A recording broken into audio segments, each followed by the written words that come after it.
ये तस्मै नमः। बोलो देवादिदेव महावीर भगवान की। चारी चक्रवर्ती आचार्य श्री शांति सागर जी महाराज की। चारी चूड़ामणि आचार्य श्री वीर सागर जी महाराज की। यम सलेखना धारणी आरिका इंदुमती माता जी की।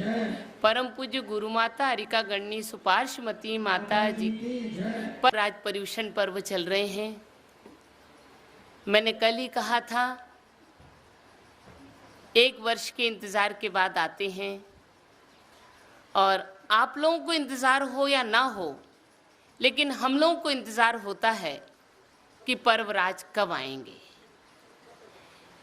क्योंकि दैनिक जीवन में होने वाली क्रियाओं में हमें परिवर्तन लाने की एक आकांक्षा बनती है, और उस आकांक्षा को पूर्ण करने के लिए ये पर्वराज पर्युषण पर्व आया करते हैं।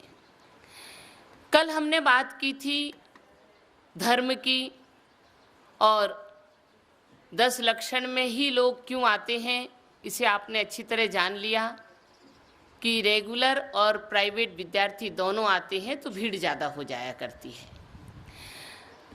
जब धर्म हमने आज हमारी ये 10 दिन जो हमारे आते हैं, ये 10 दिन की हमारी मंदिर में एक पाठशाला हुई, और उस पाठशाला में हम धर्म सीखने आए हैं। आज हम उत्तम क्षमा की बात करेंगे। हमारे आचार्य कहते हैं, जिस प्रकार बिजली कितनी खर्च हुई, कितना हमारा बिल उठा, इसको दिखाने वाला हमारे बिजली का मीटर होता है। मीटर के मार्फत से हम अपने घर में खर्च होने वाली बिजली को जान सकते हैं। हमारे आचार्य कहते उसी प्रकार धर्मानुष्ठान में रहने वाला व्यक्ति कितना धार्मिक है, उसका एक मीटर है क्षमा, कि इसके मन में धार्मिकता कितनी आई, धर्म के प्रति इसको श्रद्धा कितनी है, उसका मीटर है क्षमा।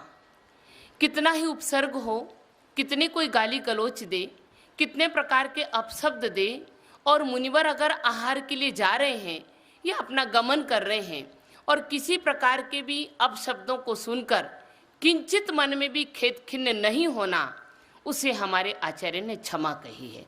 किंचित मात्र भी अगर हमारे मन में ये भी भाव आ गए कि वाह, जो जैसा करेगा वो वैसा फल पाएगा, ये क्षमा नहीं है। जो जैसा करेगा वैसा पाएगा, ये क्षमा नहीं है। ये हमारे अंदर बैठी कोई ना कोई कषाय है, जो कषाय बोल रही है। इसलिए हमारे आचार्य ने उससे भी क्षमा नहीं कहा। क्षमा किसे कहा? बिल्कुल सरल सहज स्वभाव, सहज भाव की बात जिसमें आ जाए। और ये मुनिवर नहीं, गृहस्थ श्रावक भी करता है।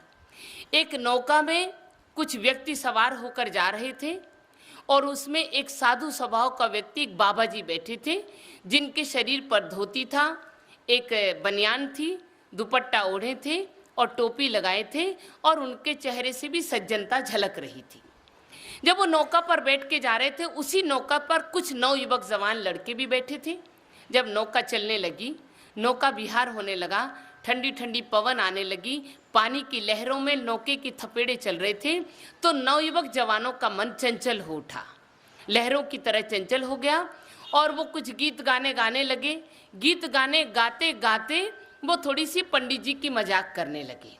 जो नौका में बाबा जी बैठे थे, उन बाबा जी की मजाक करने लगे, कुछ अपशब्द करने लगे, कुछ गीत गाने लगे, और यहाँ तक कि उनकी धोती दुपट्टा को खींचने लगे, टोपी उछालने लगे, और कुछ व्यक्ति तो अपनी पैरों की जूतियाँ निकालकर उनके नंगे पैरों में भी डालने लगे।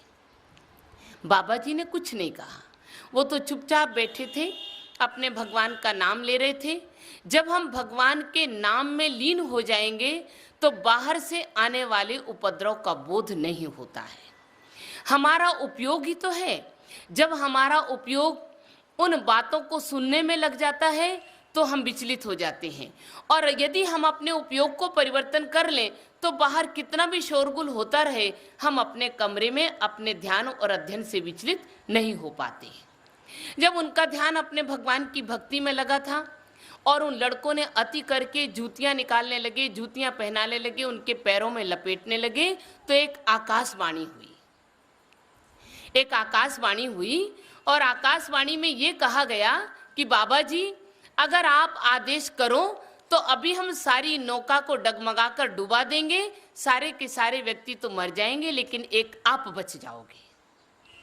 आकाशवाणी ने ये कहा कि सारे लोगों को तो हम डुबा देंगे, लेकिन आप बच जाओगे। बहुत देर तक एक बार दो बार जब आकाशवाणी हुई, बाबा जी ने कहा, अपना मुख खोला और बाबा जी ने कहा कि अगर तुम आकाशवाणी में कुछ ताकत है सब कुछ करने की, नौका डुबाने की, मारने की ताकत है, तो मैं तुमसे एक बात ये कहता हूं कि तुम नौका पलटने की बजाय इन नवयुवकों की बुद्धि पलट दो। तुमने कहा ना मैं नौका को पलट दूं और इनको सबको डुबा दूं, आपको बचा दूंगा। तो आकाशवाणी को उन्होंने कहा कि तुम में इतनी बड़ी ताकत है तो मैं ये नहीं चाहता कि ये व्यक्ति मरे, मैं तो ये चाहता हूं कि तुम में अगर शक्ति है तो तुम नौका नहीं पलटकर इन नवयुवकों की बुद्धि पलट दो, इनमें सद्बुद्धि आ जाए। कहने का तात्पर्य क्या है? ये क्षमा है। अगर वो चाहते तो ये भी कह सकते कि हाँ हाँ हाँ हाँ पलटो, मजा देखूंगा मैं भी, लेकिन नहीं। जिसके हृदय में क्षमा, सहनशीलता, सहिष्णुता, वात्सल्य, प्रेम, हमारे आचार्य कहते सब कुछ क्षमा में ही समाहित है। प्रेम कहो, वात्सल्य कहो, सहिष्णुता कहो, सहनशीलता कहो, हमारे मन में सारी किसी जो होती हैं वो सब के सब क्षमा में समाहित हो जाते हैं। क्षमा क्षम धातु से उत्पन्न होता है, जो सहन किया जाता है। इसमें सहन करने की बात आई जाती है। हमारे जो धर्मों के क्रम हमारे आचार्य ने बताए, सबसे पहले क्षमा कहा, फिर मार्दव कहा, फिर आर्जव कहा, फिर शौच भी कहते हैं और कहीं सत्य भी कह देते हैं। यूँ अगर हम देखें तो चारों प्रकार की कषायों का जब उपशमन होता है तो कुछ न कुछ धर्म का प्रकट होती, धर्म का प्रादुर्भाव होता है। जब हम संसार से विरक्त होंगे तो क्या प्रकट होगा? भाई कुछ ना कुछ तो उत्पन्न होगा कि नहीं होगा।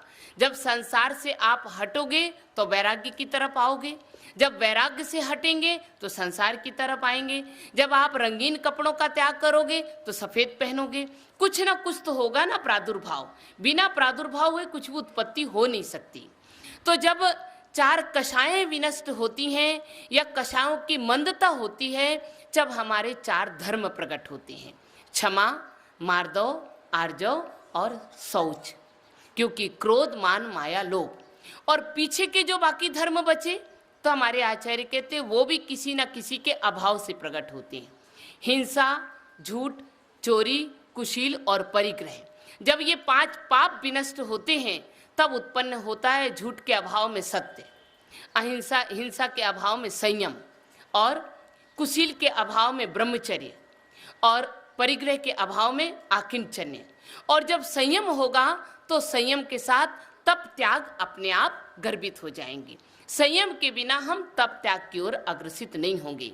तो चार कषाय और पांच पाप जब उपशमन को प्राप्त होते हैं, कुछ मंदता होती है, हमारे आचार्य कहते हैं तब ये 10 धर्मों का प्रादुर्भाव होता है। 10 धर्मों के प्रति हमारी रुचि होती है, 10 धर्मों के प्रति हमारी लगन होती है, 10 धर्म को पालन करने की हमारे मन में भावना उत्पन्न होती है। तो वह क्षम धातु से क्षमा होती है। और क्षमा के प्रति मानव के मन में जब धर्म के अंकुर उत्पन्न होंगे, धर्म के मन में हमारे हृदय में दृढ़ आस्था होगी, दृढ़ विश्वास होगा, जब हम क्षमा धर्म को स्वीकार कर पाएंगे। तो ये तो गृहस्थ श्रावक भी क्षमा धर्म को अंगीकार कर लेता है अगर उसके मन में सहनशीलता और क्षमता है। मुनियों की बात तो बहुत दूर की बात है। हमारे आचार्य कहते हैं कौरव और पांडव पूरे जीवन भर जिनका जीवन लड़ाई में ही बीता, ये सब जानते हैं। महाभारत जिसका बहुत बड़ा परिणाम बना, पूरा जीवन जिनका युद्ध में बीता, लड़ाइयों में बीता। कौरव के तरफ से आगे होकर लड़ाई की शुरुआत होती थी और पांडवों को करना पड़ता था। लेकिन अंत में जब पांचों पांडव मुनिराज बन गए, नग्न दिगंबर मुनि हैं, पांचों के पांचों भाई घोर तपस्चरण कर रहे हैं और खड़े हैं, किंचित मात्र भी राग द्वेष के परिणाम नहीं हैं, लेकिन अभी भी पूर्व के बैर शांत नहीं हुआ और उनके शरीर पर गरम गरम आभूषण लाकर पहना दिए। गरम गरम आभूषण लाकर पहनाए गए। पांचों एक जगह खड़े हैं, पांचों नग्न हैं, पांचों लंब बाहु हैं, पांचों की आंखों की दृष्टि नासा पर लगी है, पांचों के पीछे कमंडल नीचे पड़े हैं, पांचों खड़े हैं, किंचित मात्र भी परिवर्तन नहीं। लेकिन फिर भी आचार्य कहते अंतरंग परिणामों में परिवर्तन हो गया।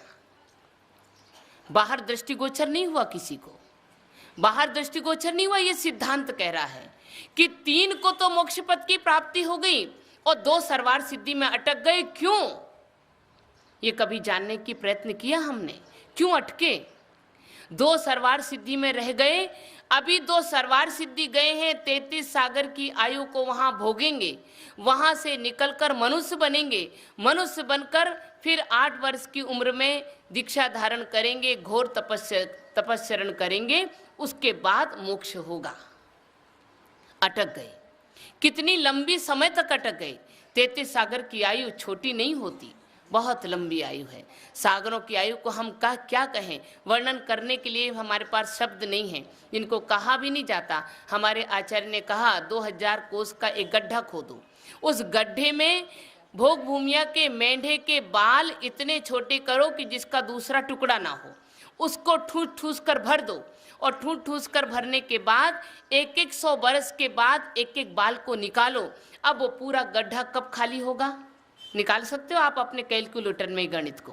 तुम्हारा कंप्यूटर निकाल सकता है? क्यों, आपका विज्ञान तो निकाल सकता है। हमारे आचार्य कहते नहीं, ये सारा का सारा गणित केवल ज्ञान के गम्य है, और सामान्य मनुष्य छद्मस्त प्राणी तो इस प्रकार के गणित को निकाल भी नहीं सकेगा। एकमात्र हम उन्हें पढ़ेंगे, पढ़कर जानेंगे, और जानकर श्रद्धान करते हैं कि जो आचार्य ने लिखा वो परम मतलब सत्य है, परम सत्य है। हमारा वो सारा का सारा विषय श्रद्धान का विषय है, जो हमें श्रद्धान से सम्यक दर्शन के मार्ग पर अग्रसित करता है। कुछ भी नहीं किया, जो कि त्यों खड़े हैं। ना गाली दी, ना गलोच किया, ना धक्का दिया, ना मुक्का दिया, ना उन्हें रोका। जो गरम गरम आभूषण पहना रहे थे उनको ये भी नहीं कहा कि भैया मुझे पहना दो, मेरे भाइयों को मत पहनाओ। ऐसा कहा था क्या? ये भी नहीं कहा। एकमात्र अंतरंग परिणामों में छोटी सी कसाय बैठी थी, जो अनुराग की कह दो, राग की कह दो, वह एक छोटी सी कसाय बैठी थी। एक इतना सा परिणाम हो गया कि मेरे भाई कैसे सहते होंगे। बस कुछ भी नहीं किया, न धक्का, न बंद, न कहा, न रोका, न टोका, न कुछ भी। मेरे भाई कैसे सहते होंगे। एक आचार्य कहते छोटी सी कसाय की कणिका कितना बड़ा प्रलय कर देती है। एक छोटी सी अग्नि की चिंगारी सारे नगर को भस्म कर देती है। एक छोटा सा व्रण, व्रण माने घाव, फोड़ा कहते हैं ना जिसे, फोड़ा, एक छोटा सा फोड़ा अगर उसका इलाज ना किया जाए तो छोटे धीरे धीरे धीरे धीरे नासूर बना देता है। और एक छोटा सा ऋण, ऋण माने कर्ज, कर्ज कहते हैं ना, एक छोटा सा कर्ज अगर किसी के घर में प्रवेश कर जाए तो उसके जीवन भर, उसको जीवन भर कर्जदार बना देता है। तो कसाय को छोटा मत समझना, कर्ज को छोटा मत समझना, मर्ज को छोटा मत समझना, और कभी भी अग्नि की चिंगारी को छोटा मत समझना। जैसे एक छोटी सी कसाय की कणिका 33 सागर की आयु का बंद करने वाला बन गई। 33 सागर उन्हें बिताना पड़ा, और फिर मनुष्य आकर ना जाने और कितनी और आयु को भोगना पड़ेगा। छोटी सी कसाय, हमने कुछ भी नहीं किया, गाली नहीं, गलोच नहीं, लेकिन अंतरंग में क्षमा भाव का अभाव था। क्षमा भाव का अभाव होने के कारण छोटी सी कसाय बैठी थी।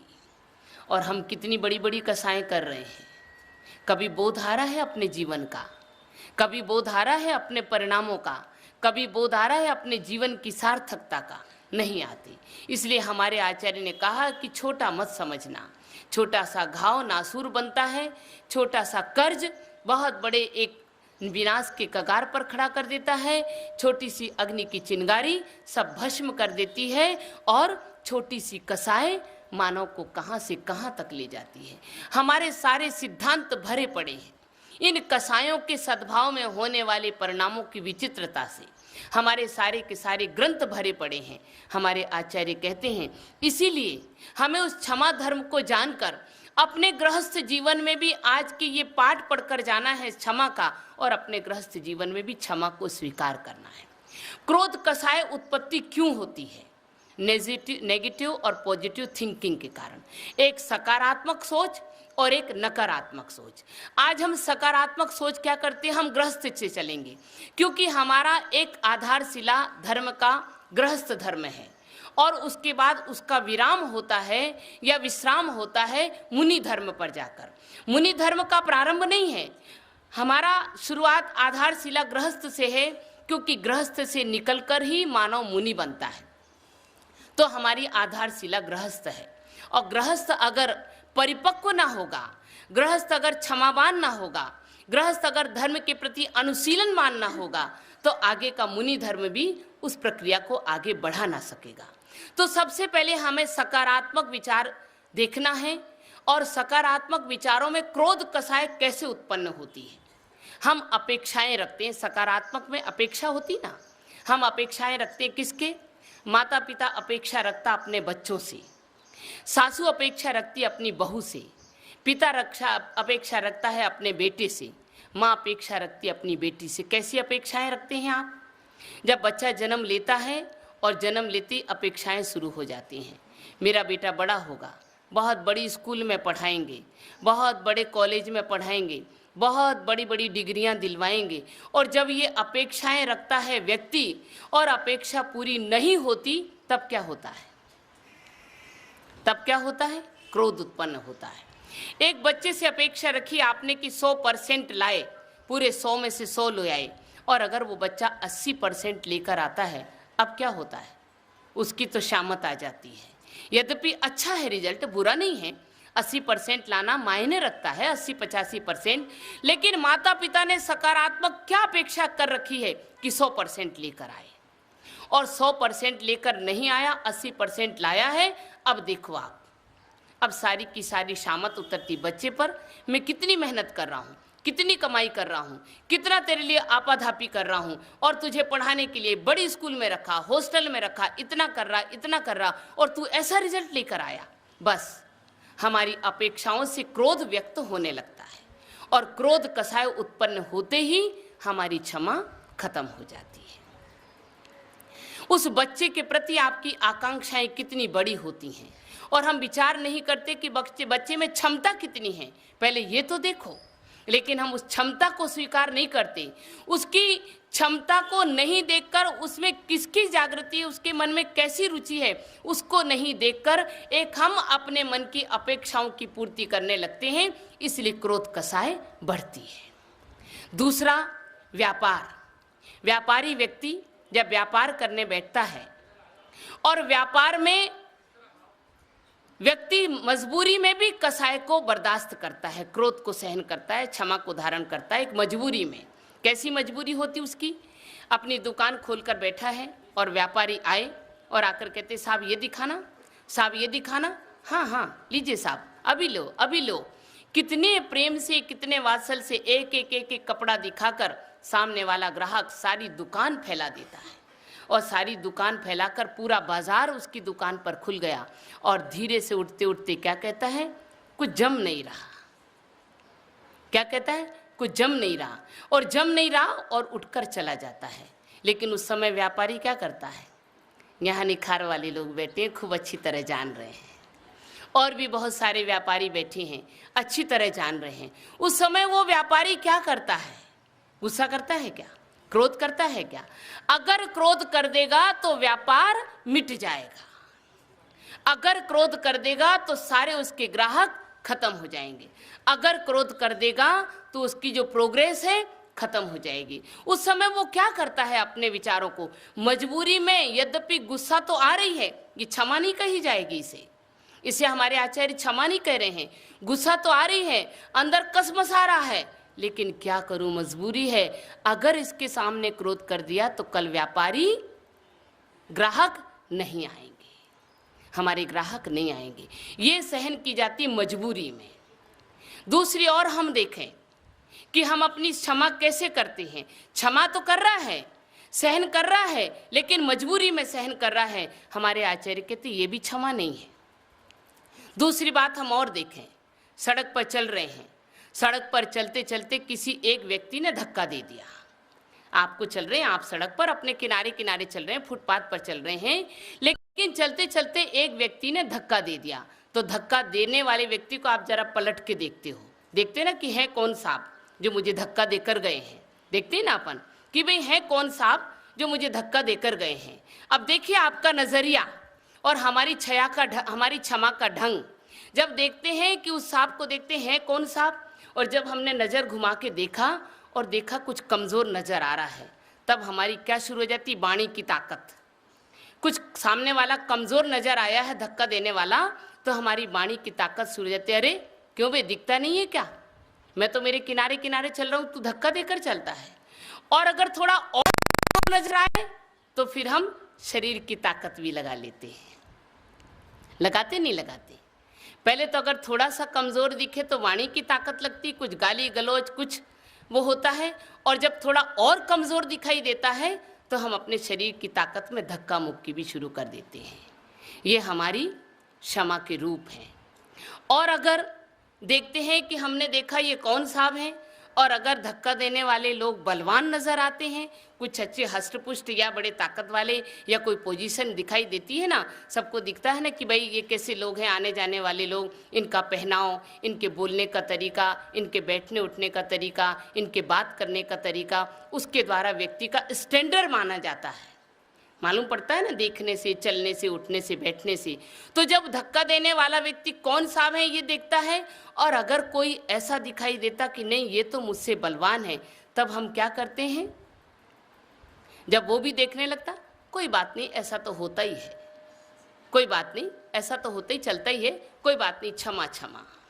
हमारे आचार्य कहते ये भी एक क्षमा है, ये भी एक क्षमा। लेकिन ये क्षमा कैसी है, कौन सी क्षमा है? ये क्षमा मजबूरी की क्षमा है। ये हमारे अंतरंग से उठने वाले परिणामों की विशुद्धि पूर्वक क्षमा नहीं है, ये क्षमा तो मजबूरी की क्षमा है। और उस मजबूरी की क्षमा में कर्म की निर्जरा नहीं होगी, कर्म का बंध होगा, क्योंकि हम तो लोगों को दिखाने के लिए क्षमा कर रहे हैं। ऐसी क्षमा के द्वारा हमारी क्रिया की सिद्धि होने वाली नहीं है।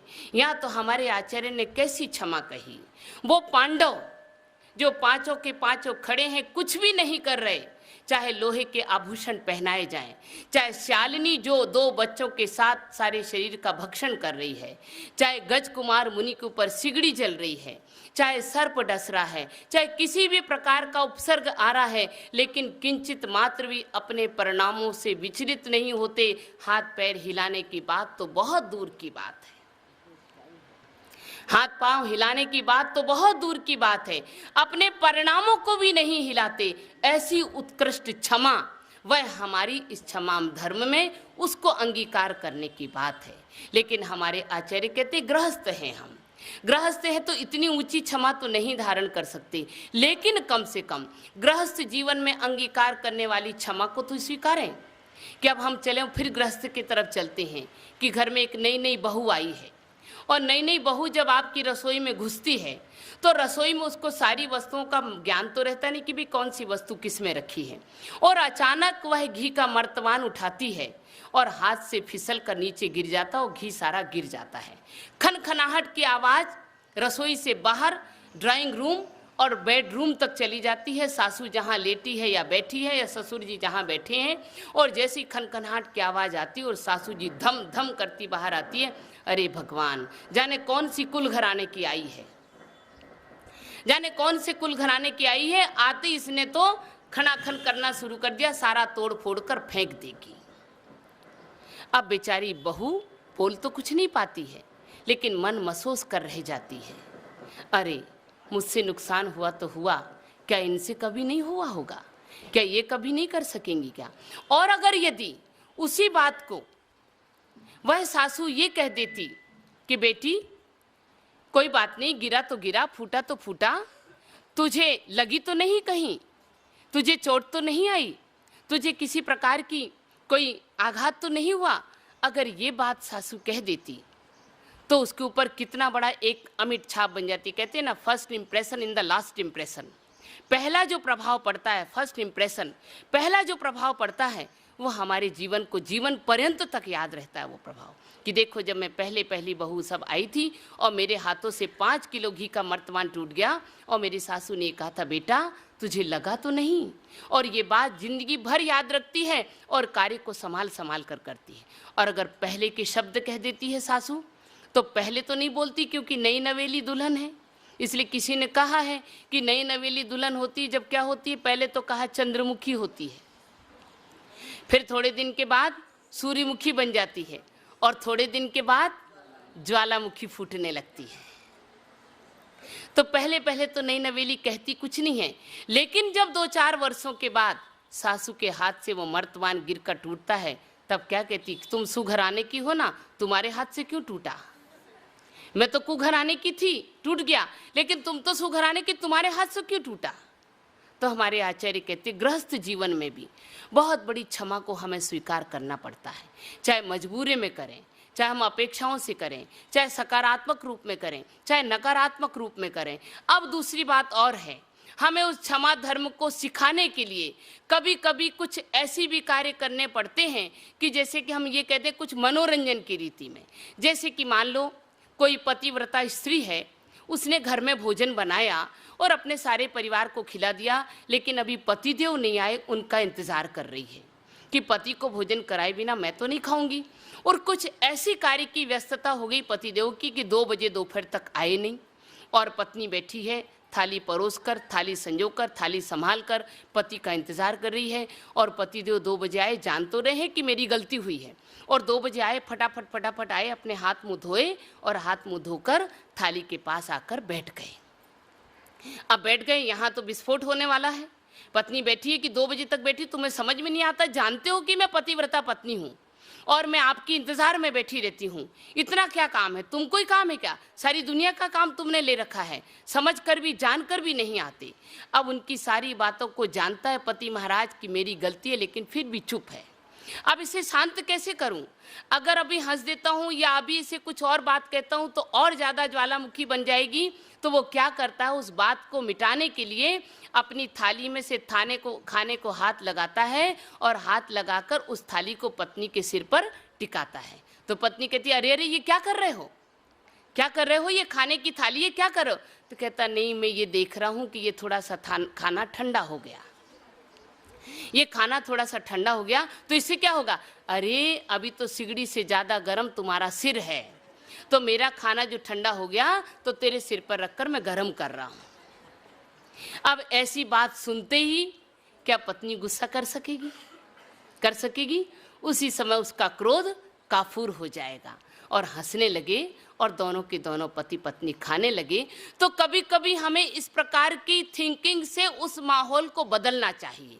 ये आपके गृहस्थ जीवन का माहौल है, उस गृहस्थ जीवन में करना पड़ता है।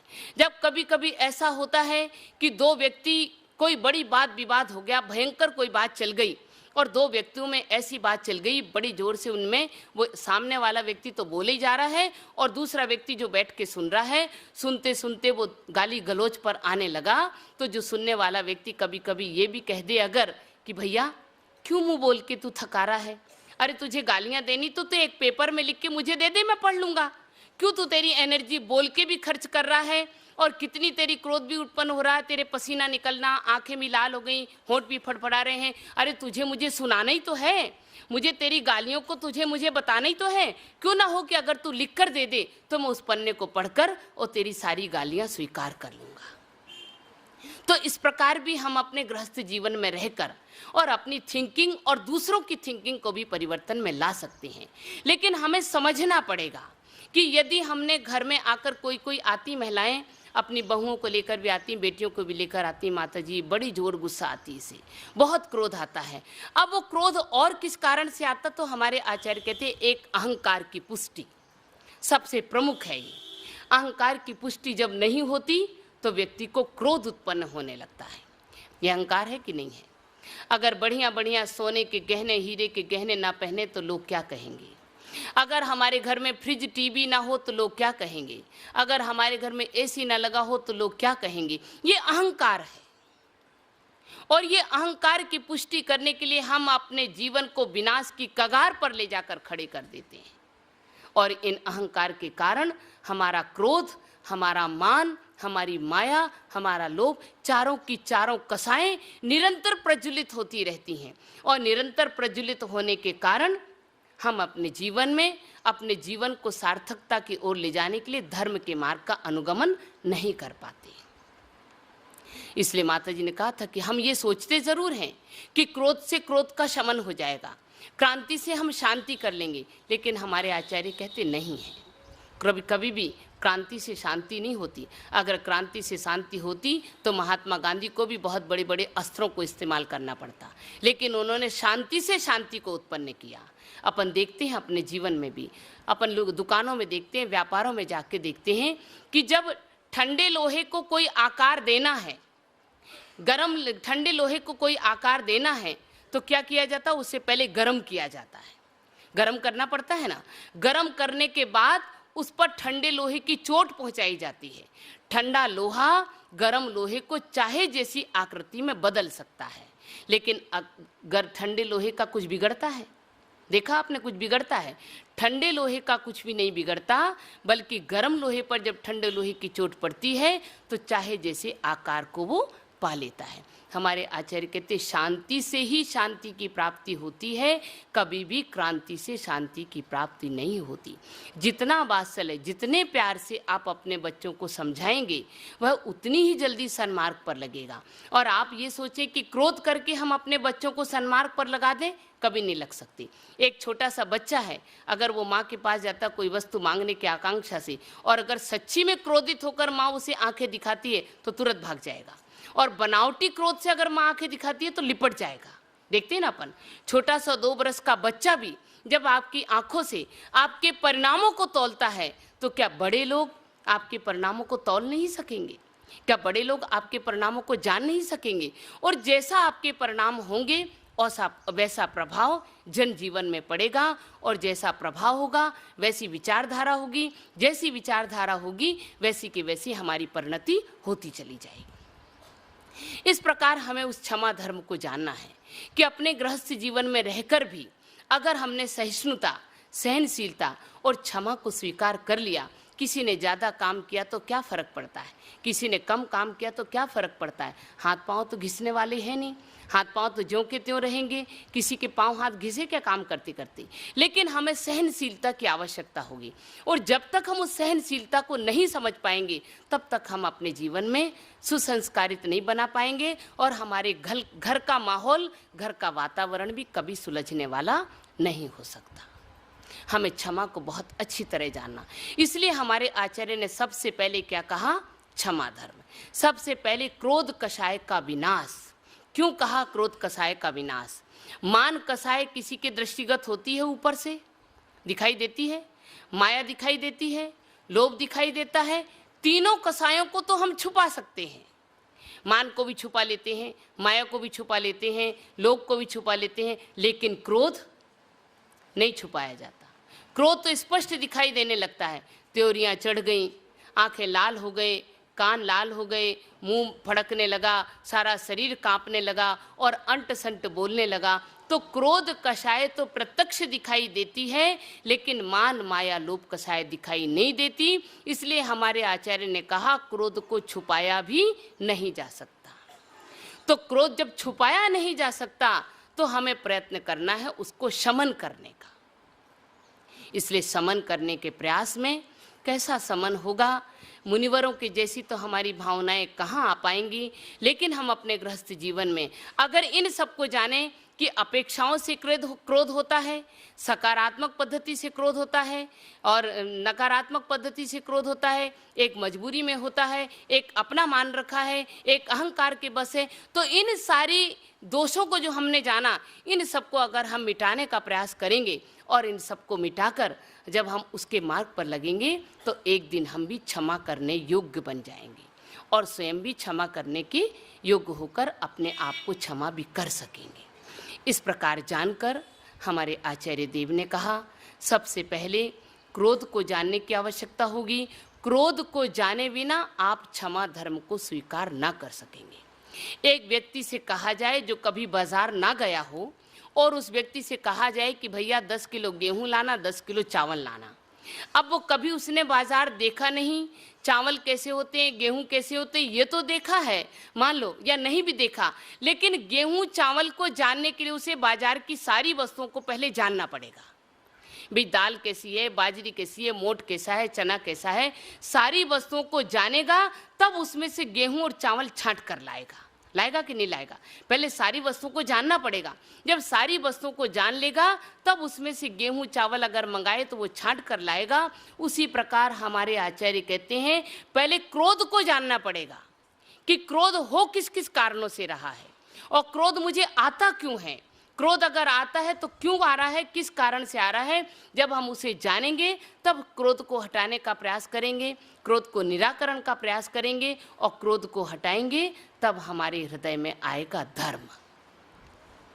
और वह धर्म हम यहाँ से सीख कर जाएंगे और सीख कर जाने के बाद उसको प्रयोगशाला कौन सी हमारी घर है। हमारा ये पंडाल, हमारा मंदिर, ये पाठशाला है और करने योग क्रियात्मक रूप करने के लिए घर हमारा प्रयोगशाला है। इस प्रकार हम यहाँ से सीख कर जाएं।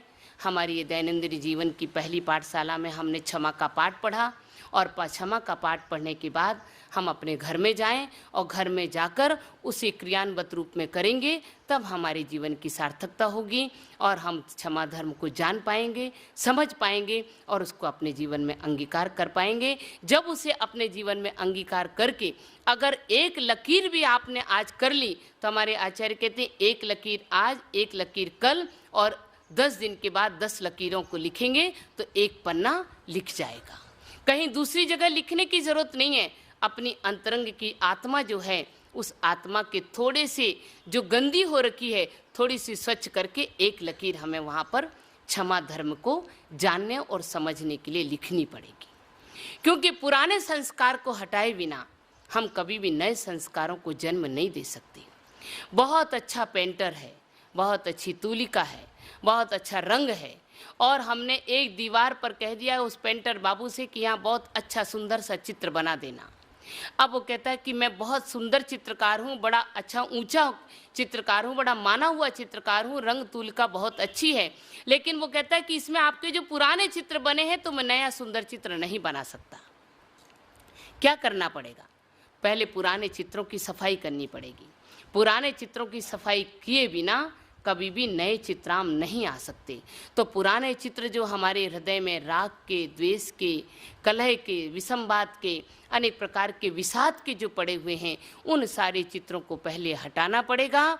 हटाने के बाद नई तूलिका, नया रंग, नया चित्रकार बहुत सुंदर चित्र बनाएगा जो हमारे जीवन को मूर्त रूप देने के लिए साक्षात होंगे। और जब वो मूर्त रूप आएंगे तो हम साक्षात मूर्ति के निकट जाएंगे और स्वयं अपने आप को मूर्ति बनाने का प्रयास करेंगे। बोलो उत्तम क्षमा धर्म की जय। परम पूज्य गुरु माता हरिका गणनी सुपार्श्वमती माता जी की